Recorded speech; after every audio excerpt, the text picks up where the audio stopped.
Welcome to One Oar Boat. Welcome back to One Oar Boat in our series, Super Shorts. I'm in the studio today with, this punk rock chick, Izzy from Torrington, Connecticut. I'm so excited. This is one of the first times I've had another podcaster on my show, so that's so cool.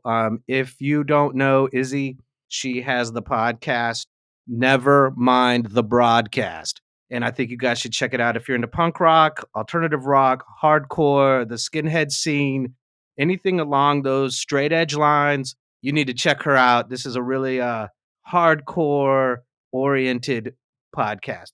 So, saying all those things and taking the deep dive into podcasting and punk rock podcasting over the last week, Izzy, tell me a little bit about what you're doing, what's in your playlist, and why punk rock.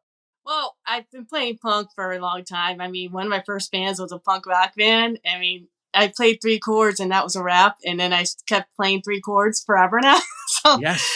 I just gravitated towards it. I just really wanted to do the show because I fall in love with new music. I love finding new bands, and it's super important to me to spread the word about them because I know what it's like to be, in a local band and nobody really gives you the benefit of the doubt or even, cares. Even the time of day.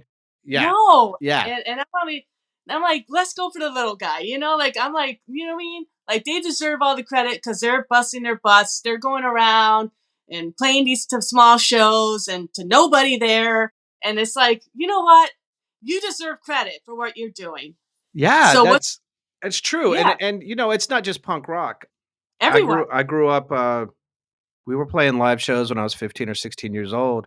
Basically, we've said this on another podcast that we would follow our friends' older brothers into clubs, and that's how we would get gigs because they were there, so we were there. But I've played for beer, I've played for food, I've played for free. In a foreign country, we played for a hotel room one time so that we'd have a place to stay. The local music scene is usually pretty crappy. I mean, not the talent, the way people are treated. Exactly. And that's what and I respect the hustle of a local musician because I did it myself. Like, I toured. A grind. It's a grind, and you have to hustle. You have to keep promoting yourself because who else is going to do it? That's right.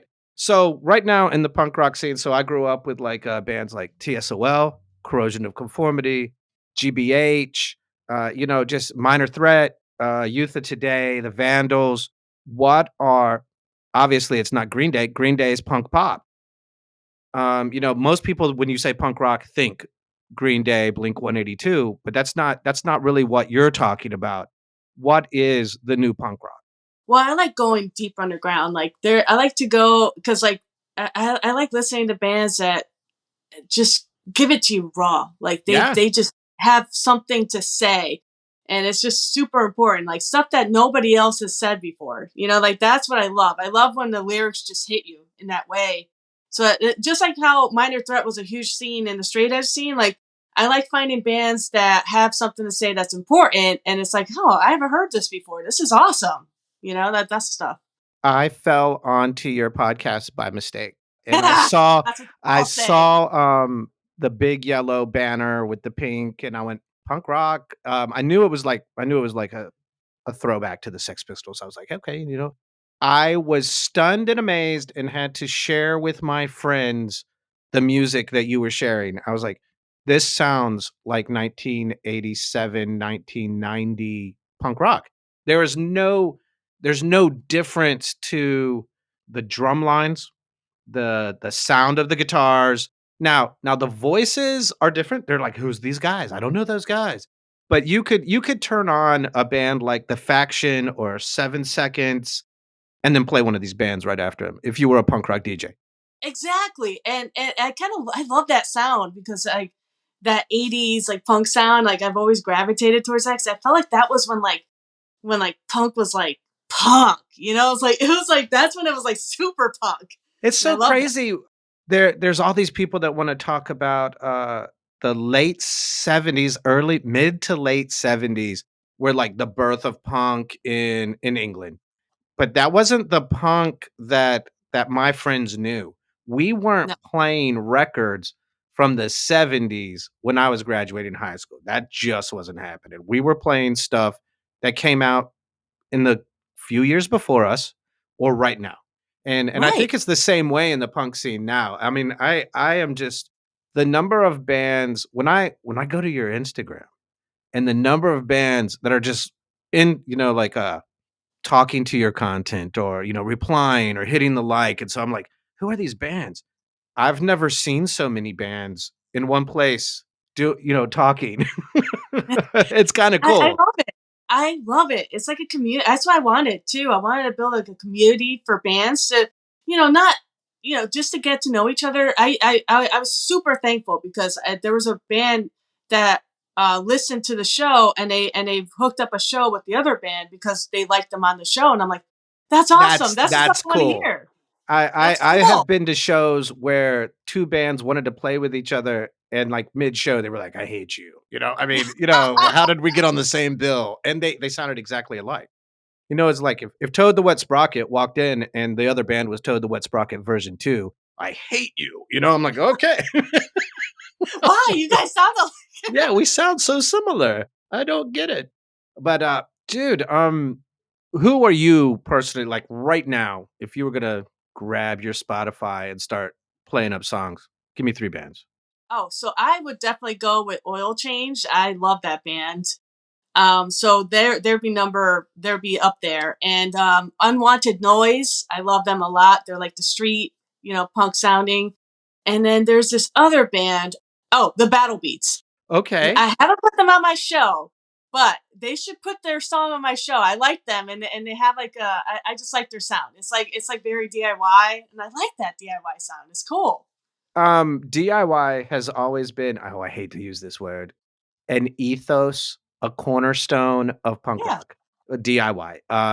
I definitely remember friends of mine, if not me too. I mean, but people recording with the Fostex 4 Yep. track, in their bedroom and then trying to figure out how many things can we hook together to get a whole drum set, on a 4 track.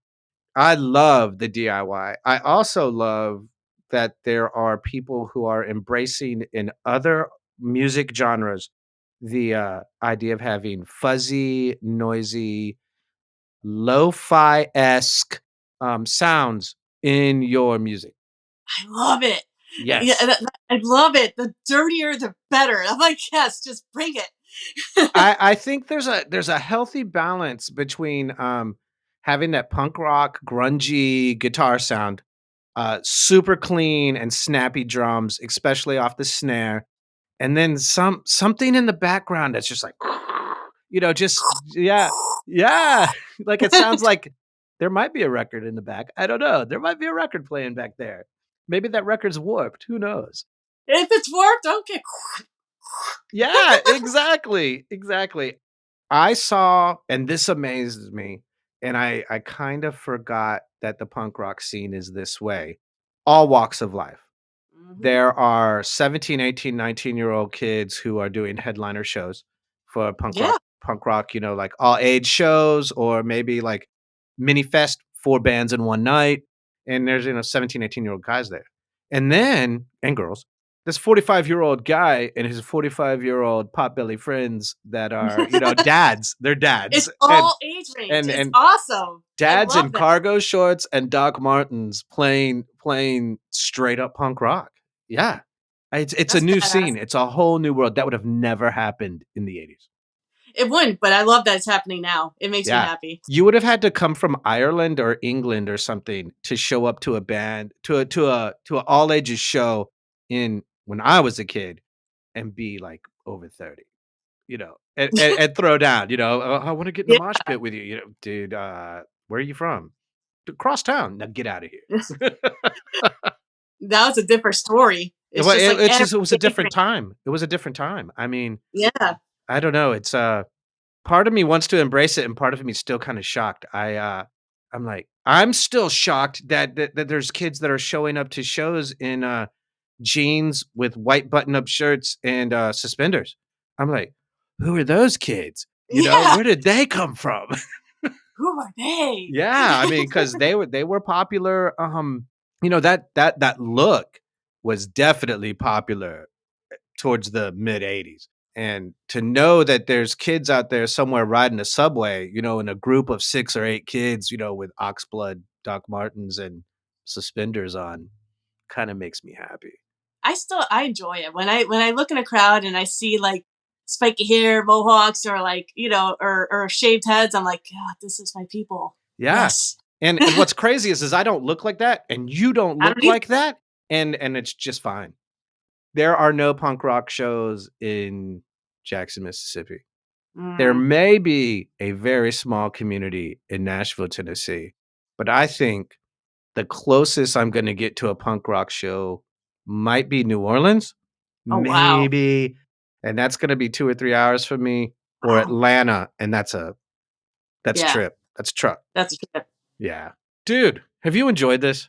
I love this. This is a lot of fun. Dude, I am so glad you came on my show. Would you like to do it again in the future?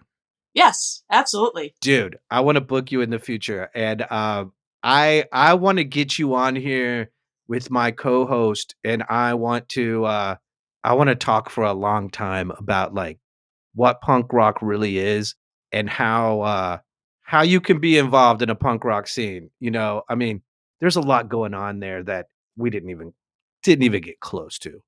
We only touched the surface, but let's go in next time. We got it. We got to They Have Mohawks. That's where we got. Yes, they have mohawks. Dude, thank you so much. You're welcome. All right. Thank you. I will talk to you again soon. We'll talk. Before we go, don't forget to subscribe to our podcast if you haven't already.